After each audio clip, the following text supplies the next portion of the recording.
Moi, je vais vous dire une chose. Vous dites que vous êtes prêt sur la question d'intérêt public. Demain, il y a une grande conférence de presse qui va se tenir en face du ministère des Transports, avec de nombreux élus de tous bords politiques, comme ça a été dit. Moi, il n'y a pas de souci. Sylvie Charles, elle peut venir, elle peut dire devant les médias français qu'elle demande à ce que ce train-là soit déclaré d'intérêt public. Nous, on demande des actes concrets aujourd'hui. Vous êtes en difficulté sur tous les argumentaires. Vous parlez de rentabilité, mais la rentabilité sociale des gens qui sont là, qui bossent, qui demeurent, ont plus de travail. Et on connaît tous la situation sociale de l'entreprise aujourd'hui, où on a des mecs qui se balancent sous les trains. Parce que c'est ça la réalité aujourd'hui, des conséquences de vos actes. C'est sur la vie quotidienne des cheminots. Et la question de la rentabilité écologique, on a entre 60 et 65 000 décès en France pour cause de pollution, 18 000 en Ile-de-France, et vous allez nous balancer 250 camions au jour, 25 000 par an.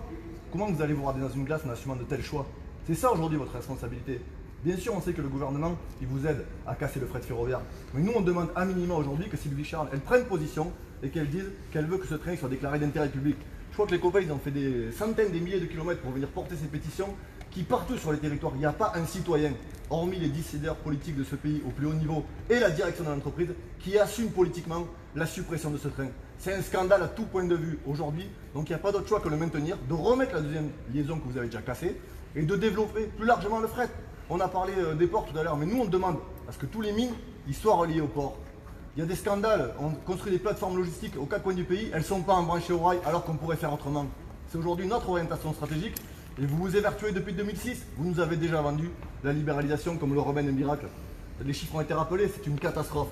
Donc nous on demande que ce train soit déclaré d'intérêt public et plus largement que la question du fret ferroviaire elle soit aujourd'hui prise à bras le corps par le gouvernement et la direction de la SNCF pour faire une question centrale et bien entendu du fret ferroviaire public. Il faut assumer vos responsabilités. Et aujourd'hui, c'est qu'une étape. Croyez-moi, la mobilisation, elle va grandir et on ne vous lâchera pas là-dessus. On n'acceptera pas que ce train soit supprimé. Jamais.